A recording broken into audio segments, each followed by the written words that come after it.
Baik, bismillahirrahmanirrahim. Assalamualaikum warahmatullahi wabarakatuh. Apa kabar kalian semua hari ini? Semoga kalian selalu dalam keadaan sehat walafiat dan dalam keadaan semangat untuk belajar. Baik, pada pertemuan kali ini kita melanjutkan pembelajaran yang sebelumnya. Hari ini kita akan membahas mengenai identitas trigonometri. Nah, di sini saya akan share screen. Dalam pembelajaran kali ini, saya harapkan kalian mampu untuk menemukan konsep identitas trigonometri, dapat menentukan nilai suatu persamaan dengan konsep identitas trigonometri, lalu dapat menggunakan identitas trigonometri untuk membuktikan identitas trigonometri yang lainnya, serta dapat menyelesaikan suatu masalah dengan konsep identitas trigonometri. Nah, manfaat dari mempelajari identitas trigonometri, kita bisa menemukan sifat-sifat identitas trigonometri yang sangat beragam. Oke, langsung saja. Sebelumnya saya mau bertanya, apa rumus dasar kebalikan trigonometri? Nih, yang kemarin sudah pernah dipelajari. Benar. Ada kosekan alfa sama dengan 1 per sin alfa, lalu ada sekan alfa sama dengan 1 per kosek alfa, lalu ada kotangan alfa sama dengan 1 per tan alfa. Nah, ini disebutnya kebalikan trigonometri. Lalu, apa rumus dasar perbandingan trigonometri? Ini juga kemarin sudah dipelajari ya. Nah, di sini ada tangan alfa sama dengan sin alfa per cos alfa, lalu ada kotangan alfa sama dengan cos alfa per sin alfa. Nah, apakah kalian ingat konsep teorema Pitagoras? Nah, yang kemarin tuh sudah sering sekali diulang-ulang ya konsep teorema Pitagoras. Di sini juga saya ingin mengingatkan kembali bahwa konsep teorema Pitagoras dari segitiga ABC di sini, maka teorema Pitagoras rumusnya yaitu C kuadrat sama dengan A kuadrat plus B kuadrat. Nah, baik. Lanjut kita masuk ke identitas trigonometri. Yang pertama, kita lihat ada segitiga di sini, segitiga ABC. Dari segitiga ini, kita bisa dapatkan nilai dari sin A sama dengan A per C, lalu cos A sama dengan B per C, lalu tan A sama dengan A per B. Nah, sin A ini itu sin alfa. Nah, sin alfa itu kan depan miring, depannya A, miringnya C, berarti sin alfanya A per C. Begitu juga sampai dengan tan alfa. Tan alfa kan desa depan A, sampingnya B. Jadi seperti itu ya. Nah, dari pernyataan-pernyataan ini akibatnya kita temukan bahwa sin alfa kuadrat sama aja nilainya dengan sin kuadrat alfa. Di mana sinnya ini kan A per C, maka A per C dikuadratkan. Nah, A kuadrat berapa? Sama dengan A kuadrat. C dikuadratkan jadi C kuadrat. Jadi, sin alfa kuadrat atau sin kuadrat alfa nilainya A kuadrat per C kuadrat. Lalu kita juga bisa temukan di sini cos alfa kuadrat. Sama aja dengan cos kuadrat alfa, yaitu cos alfanya B per C, maka jika dikuadratkan berarti B dikuadratkan jadi B kuadrat, C dikuadratkan jadi C kuadrat. Jadi penyebut dan pembilang itu dikuadratkan. Masing-masing dikuadratkan di sini jadi B kuadrat per C kuadrat. Maka dari pernyataan yang sin alfa kuadrat dengan cos alfa kuadrat, kita bisa temukan satu identitas trigonometri, yaitu sin kuadrat alfa plus cos kuadrat alfa sama dengan, ini kita jumlahkan nih. Asal mula rumusnya dari sini. A kuadrat per C kuadrat itu milik sin kuadrat alfa, lalu B kuadrat per C kuadrat milik dari cos kuadrat alfa. Maka ini kita samakan penyebutnya C kuadrat. Lalu kita jumlahkan seperti biasa sehingga menghasilkan C kuadrat per C kuadrat. Nah, dari mana C kuadrat yang ini? Di sini kan A kuadrat plus B kuadrat. Ini tadi apa? Rumus dari teorema Pitagoras, di mana hasilnya C kuadrat. Maka Benar, di sini A kuadrat plus B kuadrat sama dengan C kuadrat. Lalu C kuadrat yang ini tetap, jadinya C kuadrat per C kuadrat sama dengan 1. Nah, kita di sini punya satu sifat identitas trigonometri, yaitu sin kuadrat alfa plus cos kuadrat alfa sama dengan 1. Nah, di sini kita namakan dengan persamaan I ya. Nah, di sini sangat populer ya, bentuk dari sin kuadrat alfa plus cos kuadrat alfa sama dengan 1. Jadi, asal mulanya seperti yang tadi sudah dijabarkan. Kalian ingat-ingat, kalian pelajari ya. Lalu yang kedua, dari persamaan I atau persamaan yang tadi sebelumnya, jika kedua ruas dikalikan dengan 1 per sin kuadrat alfa, dengan sin alfa tidak sama dengan 0, maka bisa diperoleh. Nah, jadi kan persamaan I itu kan sin kuadrat alfa plus cos kuadrat alfa sama dengan 1. Lalu kedua ruasnya kita kalikan dengan 1 per sin kuadrat alfa. Di kiri kita kalikan dengan 1 per sin kuadrat alfa, di kanannya juga kita kalikan dengan 1 per sin kuadrat alfa. Maka hasilnya, nah di sini kita kali 1 per sin kuadrat alfa, pertama kita kalikan dengan sin kuadrat alfa. Jadi seperti ini. Lalu 1 per sin kuadrat alfa dikalikan dengan cos kuadrat alfa. Jadi seperti ini. Nah, karena ini ditambah, jadi kita di sini tampangnya penjumlahan. Sama dengan 1 dikali 1 per sin kuadrat alfa. Hasilnya 1 per sin kuadrat alfa. Oke, baik. Nah, dari sini kita langsung saja kalikan 1 dikali sin kuadrat alfa per sin kuadrat alfa. Kan jadinya sin kuadrat, di sini kurang alfa ya. Di sini harusnya ada alfa. Sin kuadrat alfa per sin kuadrat alfa sama dengan 1. Nah, lalu plus dijumlahkan dengan 1 dikali cos kuadrat alfa per sin kuadrat alfa. Jadinya cos kuadrat alfa per sin kuadrat alfa. Nah, sama dengan ini tulis ulang karena tetap ya. Nah, dari sini kita punya satu sifat identitas trigonometri yang baru, bahwa 1 ditambah kotangan kuadrat alfa sama dengan kosekan kuadrat alfa. Kenapa seperti ini? Ya, dari sini asalnya. Satunya tetap cos kuadrat alfa per sin kuadrat alfa. Hasilnya kotangan kuadrat alfa. Kenapa? Karena sebelumnya tadi kita sudah sebutkan bahwa nilai dari kotangan sama dengan cos per sin. Karena di sininya kuadrat nih, mana dia kursornya? Nah, karena di sininya kuadrat, di bawahnya juga kuadrat, maka kotangannya juga kuadrat. Lalu 1 per sin kuadrat alfa. Nah, di sini kan tadi dari kebalikan trigonometri. Jadi, 1 per sin kuadrat alfa nilainya sama aja dengan kosekan kuadrat alfa. Maka kita temukan satu sifat identitas trigonometri yang baru, yaitu 1 plus kotangan kuadrat alfa sama dengan kosekan kuadrat alfa. Seperti itu.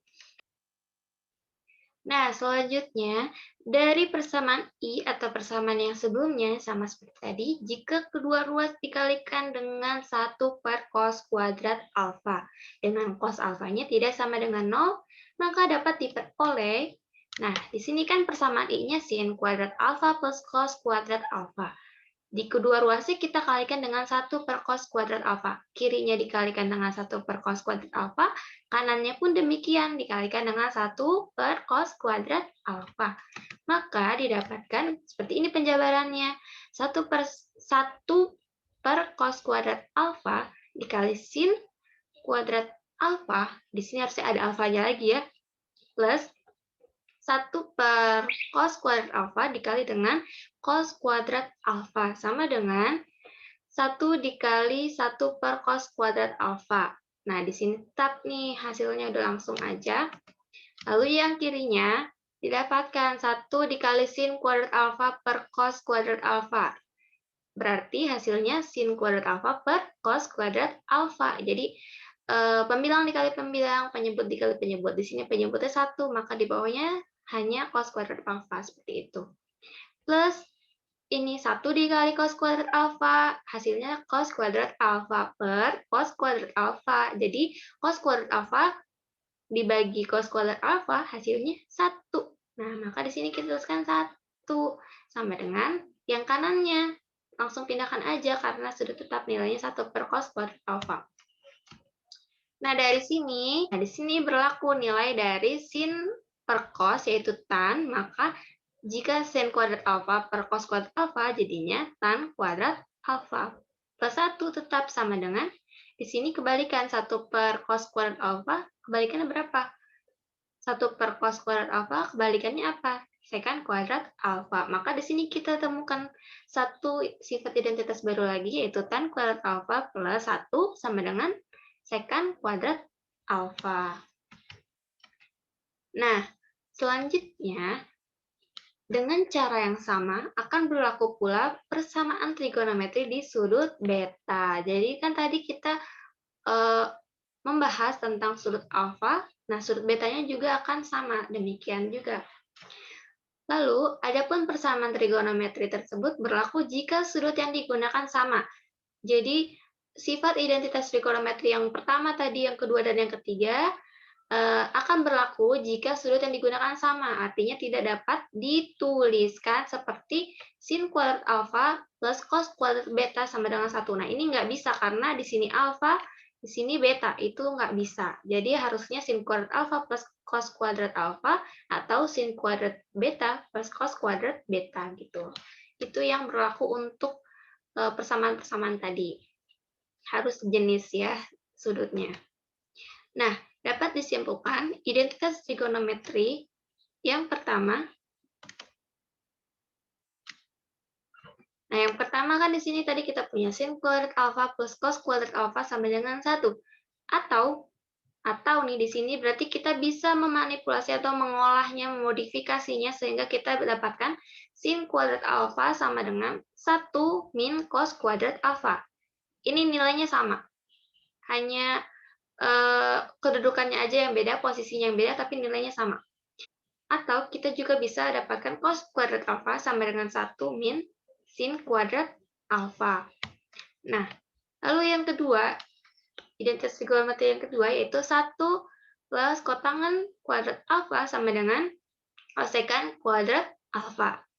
Atau kita juga bisa dapatkan kotangan kuadrat alfa sama dengan kosekan kuadrat alfa min 1.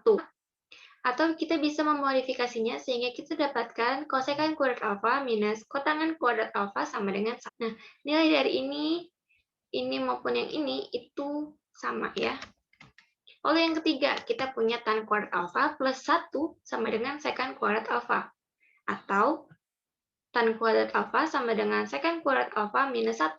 Atau juga secant kuadrat alfa min tan kuadrat alfa sama dengan 1. Nah, sifat-sifat identitas trigonometri ini semuanya bisa kalian gunakan ketika mengerjakan satu soal.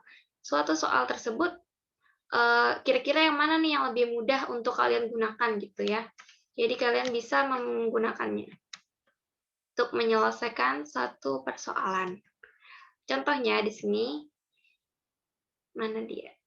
Nah, dengan menggunakan identitas trigonometri, sederhanakanlah bentuk dari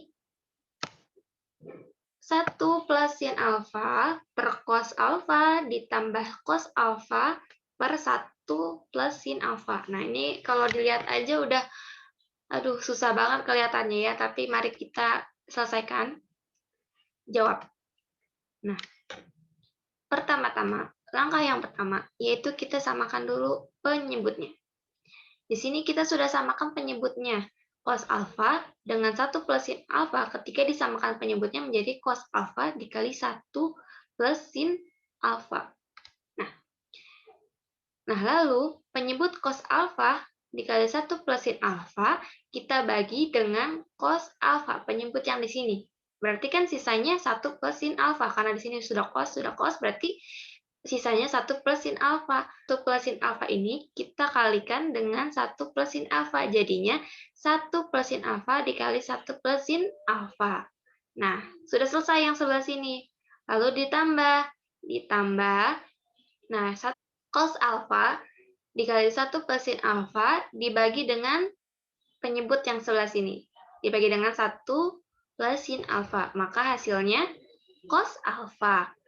Cos alfa dikali dengan cos alfa, maka hasilnya cos alfa dikali cos alfa. Seperti itu, tulis aja ya. Nah, jika sudah selesai sampai sini, maka langkah selanjutnya itu kita mengalihkan yang masih bisa kita kalikan. Di sini kan ada 1 plus sin alfa dikali 1 plus sin alfa ya. Maka kita kalikan seperti ini jadinya. Kita kali silang, 1 dikali 1, 1 dikali sin alfa. Hasilnya sin alfa dikali 1, sin alfa ditambah sin alfa dikali sin alfa, yaitu sin kuadrat alfa. Nah, sudah selesai. Lalu yang sebelah sini, cos alfa dikali cos alfa. Hasilnya cos kuadrat alfa. Nah, untuk penyebutnya tetap seperti itu aja dulu ya. Selanjutnya, di sini kita masih punya yang satu variabel. Masih bisa dijumlahkan seperti ini. Sin alfa ditambah sin alfa kan bisa ya dijumlahkan. Hasilnya 2 sin alfa. Lalu di sini kita tulis ulang. Sin kuadrat alfanya tulis ulang karena nggak bisa dijumlahkan dengan siapa-siapa.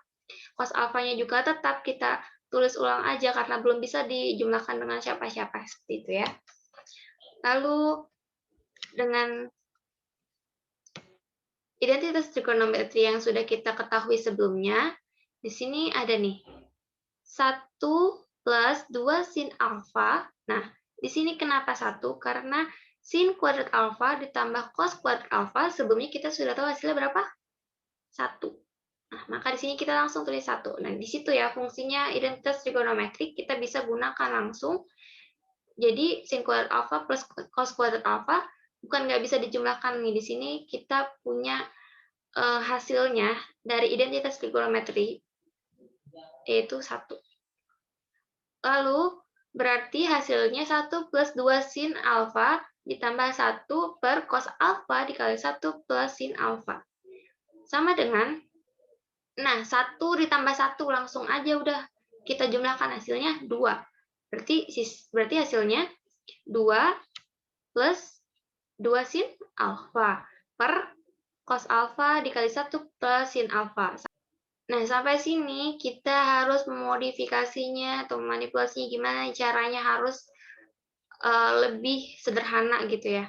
Nah, di sini kan kita punya 2 plus 2 sin alfa. Nah, di sini kita bisa keluarkan duanya. Jika keduanya dikeluarkan, maka di dalam kurungnya sisa 1 plus sin alfa. Kenapa seperti ini? Coba kalian buktikan sendiri dengan mengalihkannya. 2 dikali 1 kan 2.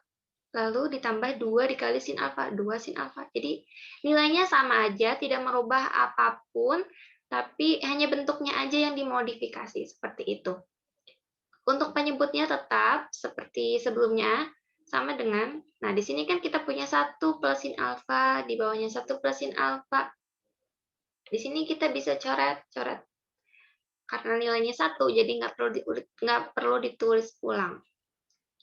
Karena nilainya 1, jadi kita nggak perlu tulis ulang, berarti sisanya 2 per cos alfa. 2 per cos alfa, nah biar cos alfanya naik, berarti nilainya menjadi secant alfa. Karena di sini kan berlaku kebalikan dari trigonometri ya. Berarti 2 per cos alfa nilainya sama dengan 2 secant alfa. Berarti bentuk sederhana dari 1 plus sin alfa per cos alfa plus cos alfa per 1 plus sin alfa yaitu 2 secant alfa. Nah, seperti itu.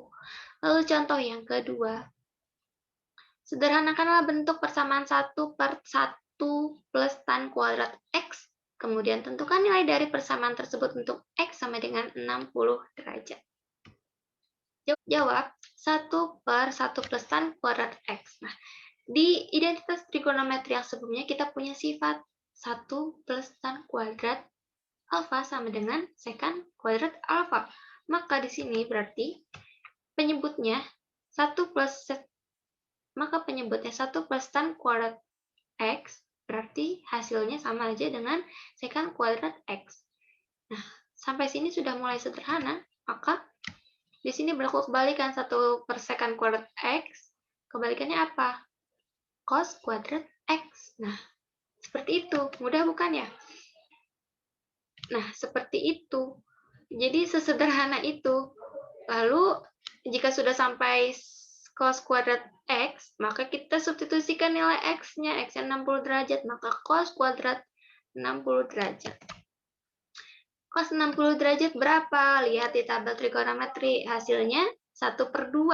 1/2 kita kuadratkan aja. Pembilangnya yaitu 1 kita kuadratkan jadi 1.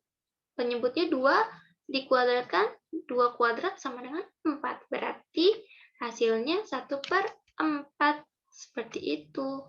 Nah, terima kasih. Semoga apa yang saya sampaikan bisa kalian pahami dengan mudah, dan jangan lupa untuk menyelesaikan tugas-tugas yang saya berikan di portal Detik. Saya tutup. Assalamualaikum warahmatullahi wabarakatuh.